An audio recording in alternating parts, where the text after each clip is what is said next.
Hi అండి, ఈరోజు తోటకూర కూర చేసుకుందాం. దానికి ఫస్ట్ శనగపప్పుని ఇలాగా బాయిల్ చేసుకోవాలి.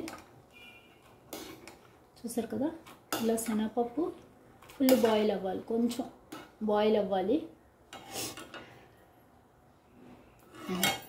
ఇప్పుడు ఇందులో కొంచెం పెసరపప్పు కూడా వేసి బాయిల్ చేసుకోవాలి.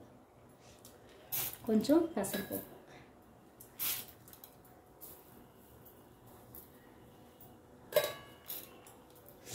వేసి బాయిల్ చేయాలి.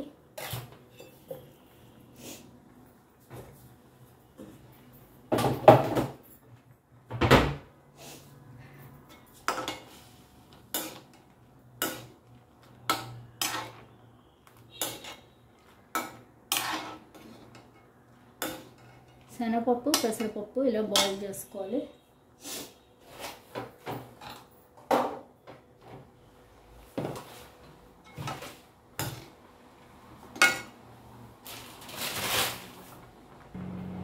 చూసారు కదా, ఇలా ఉడకాలి.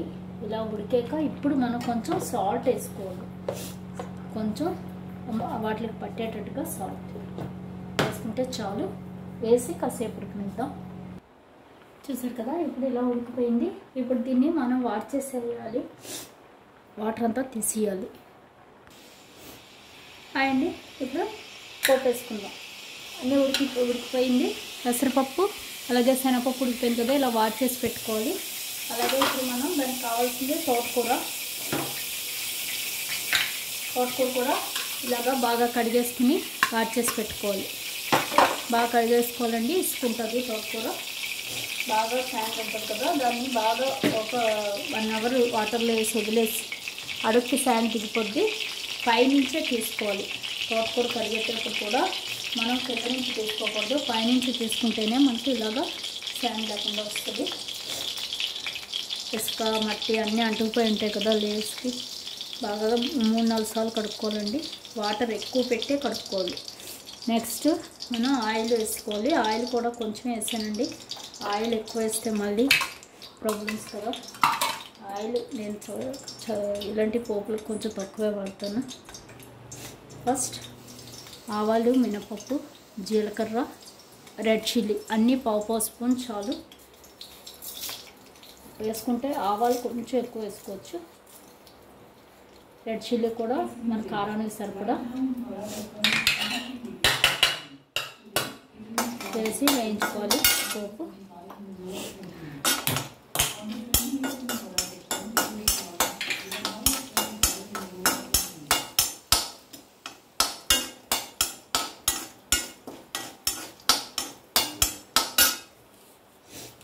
నేను ఇంగువ ఎక్కువ వాడతానండి, కాబట్టి కొంచెం దీనికి గార్లిక్ వేస్తాం కాబట్టి కొంచెం వేసుకుంటే చాలు. ఇంగువ గార్లిక్ వేయకపోతే కొంచెం ఎక్కువ ఇంగువ వేసుకుంటే బాగుంటుంది కూరకి.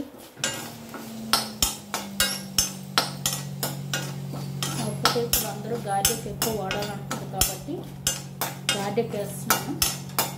చూసారు కదా, ఇలా పోపు వేగుతున్నప్పుడే గార్లిక్ కూడా దంచుకోవాలండి. ఒక 5-6 క్లౌస్ దంచి వేసుకోవాలి. ఇది కూడా బాగా వేయాలి. అవసరం లేదంటే మనం ఆయిల్ కొంచెం తక్కువే వాడుకోవాలి.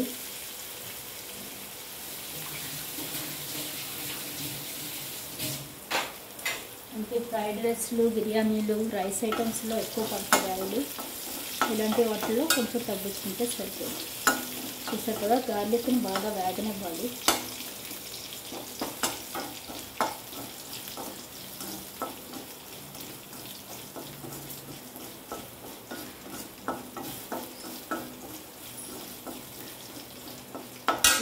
ఇప్పుడు ఇందులో తోటకూర, మనకి వెన్న తోటకూర దొరికితే అదే వేసుకోండి. మాకు వెన్న తోటకూర చాలా తక్కువ దొరుకుతుంది.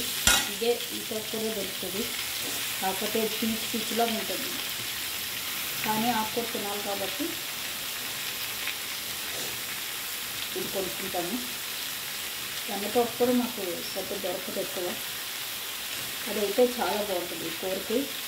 లేదు పులుసులకి అన్నిటికీ కూడా వెన్నతోట కూడా బాగుంటుంది.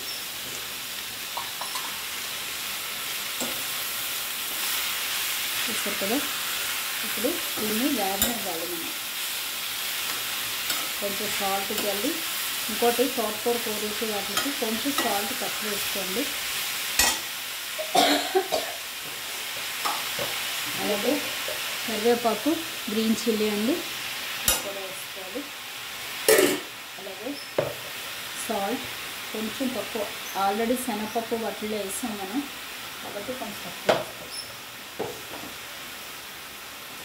సాల్ట్ వేసాం.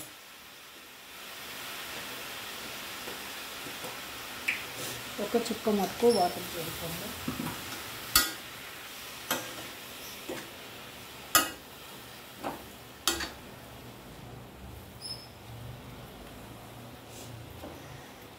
ఇప్పుడు ఇందులో ఈ శనగపప్పు, పెసరపప్పు కూడా వేసుకోండి. దీనివల్ల ఏంటంటే మనకి కూర దగ్గరగా ఉంటుంది, పీచు పీచుగా కాకుండా. ఈ శనగపప్పు, పెసరపప్పు వేయడం మూలని మనకి కూరలాగా కనిపిస్తుంది.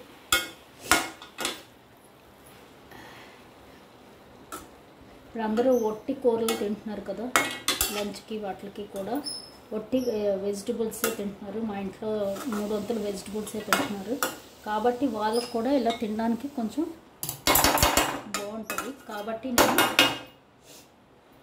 ఇలా వేసాను. ఇప్పుడు మూత పెట్టి ఉడకనివ్వాలి. అది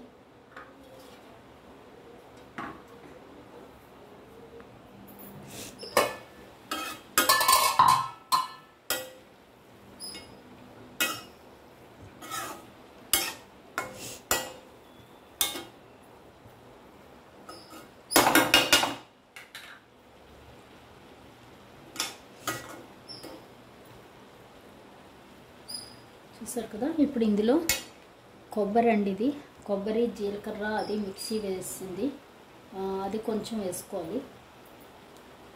ఇది ఫ్రిడ్జ్లో తీసింది కాబట్టి కొంచెం గట్టిగా ఉంటుంది. ఇలా వేస్తే మనకి ఇది కూడా ఇందులో వేగిపోద్ది.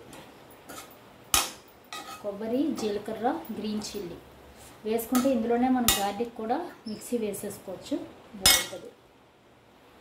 ఓకే, పచ్చి కొబ్బరి అయినా చాలు, ఎండు కొబ్బరి అక్కర్లేదు. వేసి ఇప్పుడు మూత పెట్టి రాగనిద్దాం. చూసారు కదా, ఆల్మోస్ట్ అయిపోతుంది.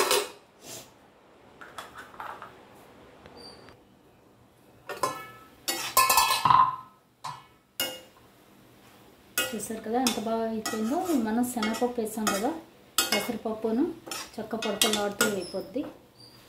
ఇంతేనండి, ఆకుకూర, పెసరపప్పు, కొబ్బరి కర్రీ, శనగపప్పు. తప్పకుండా ట్రై చేయండి, ఆరోగ్యానికి మంచిది, కొత్త వెరైటీ. ఇంతేనండి, కూర రెడీ. ఇది రైస్లోకి, చపాతీలోకి కూడా బాగుంటుంది. తప్పకుండా ట్రై చేయండి. Thank you.